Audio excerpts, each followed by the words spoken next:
Magmula ito doon sa kung saan siya huling nakita before ng pagtabas ng warrant up to the point na allegedly nakita siya sa isang location. So pinupuntahan namin lahat ito.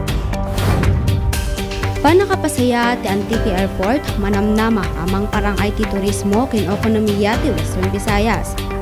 Hangarin ng ating administrasyon ang pagbubuti ng kalidad ng transportasyon sa inyong probinsya ng marami pang mga kababayan natin at mga turista ang makapagpunta rito. Batid natin ang pagod, hirap at abalang nararanasan araw-araw ng bawat biyahero, residente man o turista sa paglalakbay sa ating bansa. Madalas, nauubos ang oras, pera, minsan pati na yung pasensya bago makarating sa pupuntahan. Kaya naman, nagsisikap tayong may taguyod ang isang bansa kung saan ang paglalakbay ay mas mabilis, maginhawa at magampara sa bawat mamamayan. Alambiki Bridge na nanayang nailukaten kadagiti motorista.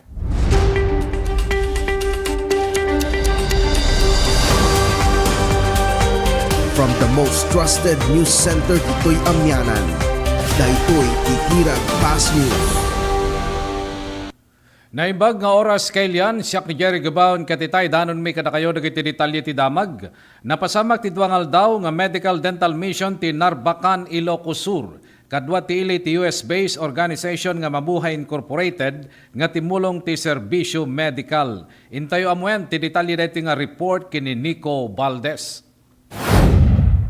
Nasurok limagasot ang Narvaquenians iti nangipayan iti serbisyo medikal nga insayangkat iti LGU Narvacan manipod iti Domingo, January 18 ken iti Kalman, January 19. Kadwa iti LGU Narvacan iti Mabuhay Incorporated.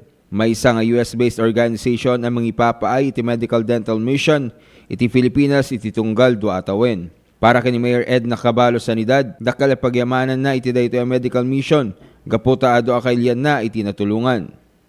Kaskunada manipod iti Kalman, first time da kano makaranas ti kasto yung adaminen halos nga serbisyo para kanyada.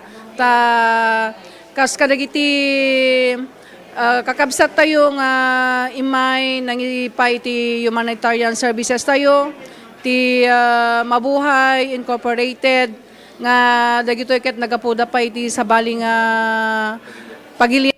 Para kin Mayora Edna, kalikagom na itinasalun at Narvacan, iso nga ipangpangruna na dagiti medical serbisyo para itiili na. Kaya't kung iti may isang priority nga program para iti local government unit in Narvacan kit health.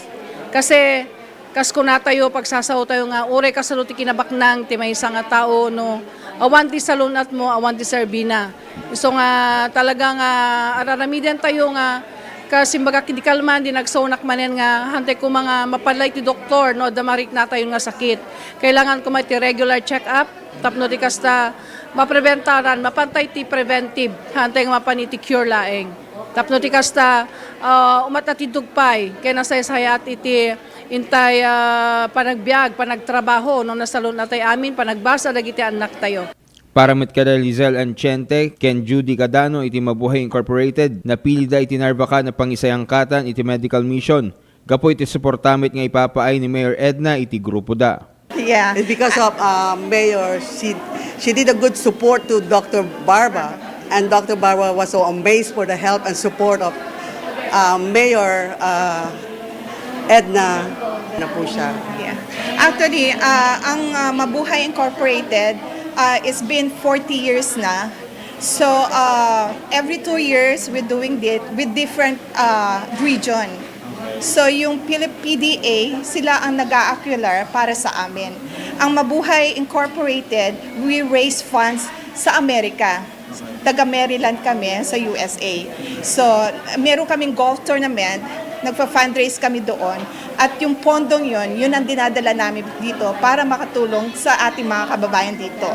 Naipayan dagiti Narvaquenians iti libre medical check-up, libre pabunot tingipen, libre partial ken fully dentures wenno postiso, libre nga agas, toothbrush ken ayayam para kadagiti ububing. Kas kalikagom ni Mayora Edna ama pagbalin na salunat iti ili Narvacan, Isayangkat danton iti regular a medical consultation kadagiti barangay. Damag manipod Narbacan, Ilocos Sur, Nico Valdez, Tirad Pass News. Napimpintas at daan iti kalidad ken natibtib kerton iti sakit dagiti baboy nga taraknen dagiti hog racers ti syudad iti Candon nang rugi nga minan ti operasyon ti swine multiplier iti syudad. At iti pakuklan ti detalye idanon ni Danny Antalan. Napinta sa damag daytoy kadagiti hog racers wenno nagtatarakan ti baboy iti Candon City adda nga agserbi ti swine multiplier ti syudad para iti napimpintas ken di kalidad a puli ti baboy at taraknan. Impakamo ni Dr. Clara Layag, City Veterinarian, amalaksid adaytoy ket manghipay ti napimpintas taraknan a baboy mangsalaknib pay daytoy iti industriya iti babuyan. No malagip tayo apo datay ni swine multiplier farm tayo. One sir, nga na-inauguratean idi last year apo ipakaamokmot kadagiti amin apo nga dumdumngag ken agbuybuya nga natuloyan apo nga nakargaan daytoy kadagiti napipintas nga klase apo iti baboy. Idi sumangpot da ready da pa yan apo nga mapakastaan ket inuray tay laeng iti sumagmamanungal daw nagsimpit tayon apo so iuray tay laeng dagitoy apo ket napintas nga pagrugyan tay tumanen kang ronaan na kadagiti agbababoy agtartarakan ti baboy amok apo nga daytoy ket urayan yumutten ta isu dagitoy ti makatulong met kadagiti pagsapulan tayo sapay kumata amin tayo agtitinulong tayo nga mangpapintas ti kalidad ti baboy dito Candon ken kastamatan mangsalaknib daytoy nga industriya apo. Idi Hulyo idi napalabas sa tawen may palagip anaramid ti inaugurasyon ken panakalukat ti swine multiplier ti syudad na Basarakan ti barangay Tablak babayan ti pinangidaulo ni Mayor Eric Singson. Iti operasyon na kinuna Dr. Layag nga dagiti alagaden asuruten para iti daytoy a programa. Inlawlawag na daytoy ketap no masigurado maliklikan dagiti sakit a baboy amang epekto iti industriya kas kumay di panawon ti swine flu nga adu tinapektaran.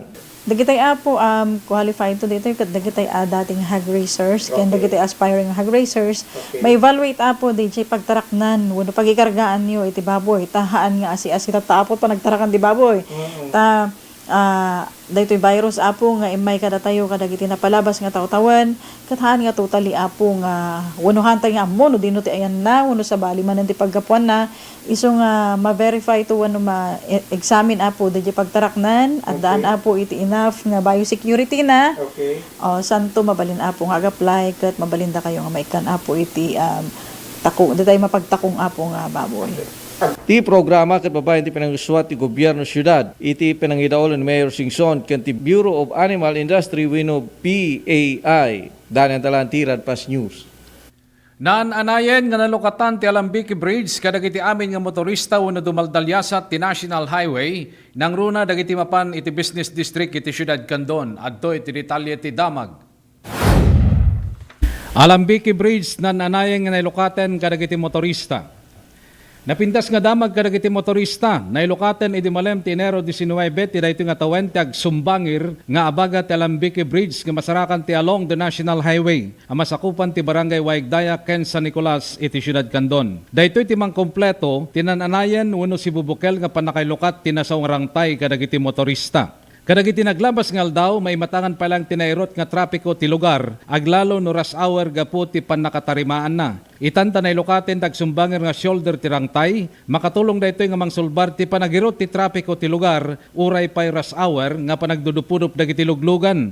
Malaksid ti dayta madaanan ti nalawlaw nga dalan nga mang-accommodate kadagiti volume ti lugan ngagturong iti Central Business District kastamet kadagiti umuneg ken rumuar iti syudad Candon. Manamna mga tipol blas nga panakailukat ti Alambique Bridge kitag serbi nga instrumento tapno addapay nga tumayok ti ekonomiya ti syudad Candon ita nga tawen 2026. May palagip nga itay bulan ti Disyembre ket imununan nga nailukat dagiti dua nga kentenga nga lane na daytoy ket gapu ti rehabilitasyon ti nasaw nga rangtay nga masarakan iti asideg iti Candon City Hospital ken kang runaan nga rangtay sakbay ken pumanaw iti Candon Business District. Jerry Gabaon, Tirad Pass News.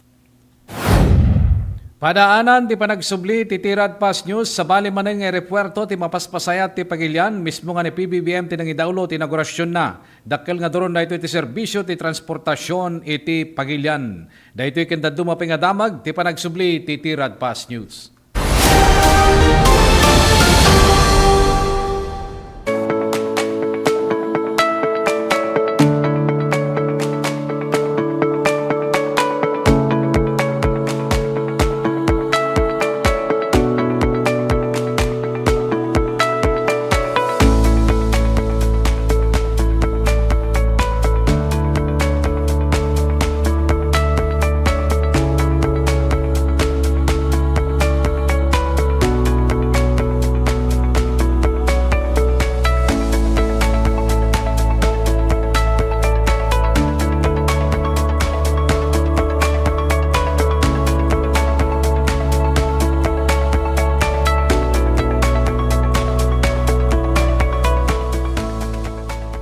Lernel Auto Supply Furnitures and General Merchandising. Agla ko tinalaka ken di kalidad a piyesa dagiti lugan kas kumay Toyota, Isuzu, Mitsubishi, Mazda, Puso ken Jeep. Agla ko na pa iti amin na klase ti baterya kas kumay ti Motolite, Electron, Stallion ken Inner Strength. Tapay ti pilid a Goodyear.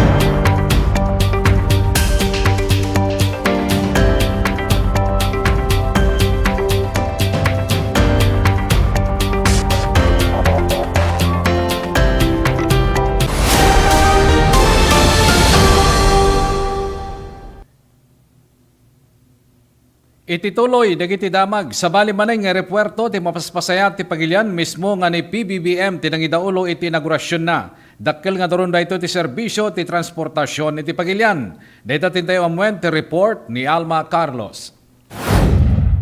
Indalwan ni Presidente Ferdinand Marcos Jr. ti inaugurasyon ti mapasayat nga Antique Airport iti Enero 19, 2026 ti San Jose de Buenavista, Antique. Impaganet get ni Presidente Ferdinand R. Marcos Jr. at dagiti nairugi nga Antique Airport Development Projects ken pamaneknek ti panagarek get ti gobyerno ang mangipaay kadagiti madano na serbisyo nalawag, praktikal ken makagunguna para kadagiti kailian bayat ang mapatikер ti turismo, negosyo ken ekonomiya ti Antique ken intero a rehiyon. Sigon kini Presidente Marcos Jr. at inaugurasyon para ti baro a passenger terminal building, administrative building ken daduma pay a posibilidad di aeropuerto ti Antique Airport ken nagbalin nga naparta komportable ken nalaka madanon ti panagbiyahe ti Antique ken daduma pay a paset ti Western Visayas. Po, hangarin ng ating administrasyon ang pagbubuti ng kalidad ng transportasyon sa inyong probinsya ng marami pang mga kababayan natin at mga turista ang makapagpunta rito. Batid natin ang pagod, hirap at abalang nararanasan araw-araw ng bawat biyahero, residente man o turista sa paglalakbay sa ating bansa. Madalas, nauubos ang oras, pera, minsan pati na yung pasensya bago makarating sa pupuntahan. Kaya naman, nagsisikap tayong maitaguyod ang isang bansa kung saan ang paglalakbay ay mas mabilis, maginhawa, at magampara sa bawat mamamayan. Kinunanapay ti President anam na maen ang mapagtalinaed ti Department of Transportation ken Civil Aviation Authority of the Philippines ken kinadalos, kinaornos ken panaka-organisar dagitoy a posibilidad. Casey Manao, Tirat Pass News. Nakaungit ti CIDG kadagiti mangibagbaga nga scripted lang ti panangbirbirok na kini atong ang. Saan nga pudno daytoy kunada ti detalye manipod ti panagsubli ni Alma Carlos.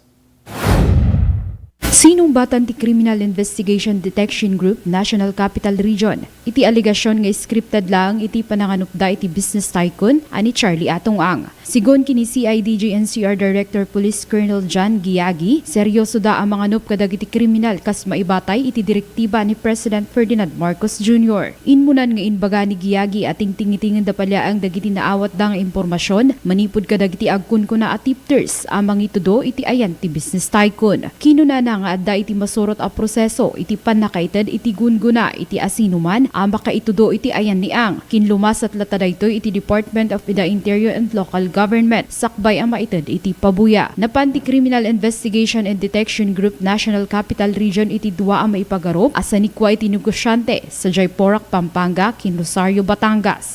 Update doon sa paghanap natin kay doon sa most wanted person natin, si Charlie Atong Ang. Sa ngayon, as of now, hindi pa natin nahahanap, but still tuloy-tuloy yung effort ng CIDG at other operating units para hanapin siya. We have searched more than 10 locations already, and also update natin doon sa hotline natin. We have received more than 10 text messages at mayroon ding calls na natanggap tayo that we are validating at pinupuntahan natin. Nagmula ito doon sa kung saan siya huling nakita before ng paglabas ng warrant up to the point na allegedly nakita siya sa isang location. So pinupuntahan natin lahat ito. Yesterday we had operations in Central Luzon and now kanina sa Southern Luzon, but unfortunately it yielded negative, no? But again, as I said, tuloy-tuloy po tayo. Mainaig iti daytoy binalaagan ti Department of Justice ang mabalin a sumango iti obstruction of justice charge dagiti tumulong kini ang nga aglumeng iti lintag. Kabayatan na mamati ti Justice Department nga dapalyaang ni ang iti pagilian maibasar iti impormasyon manipod iti Bureau of Immigration. Malagip a sumangsango ni ang iti kaso a kidnapping with homicide, serious illegal detention, gapo iti panagpukpukaw dagiti pumapalot sumagmamano at tawanan iti napalabas. Alma Carlos, Tirad Pas News.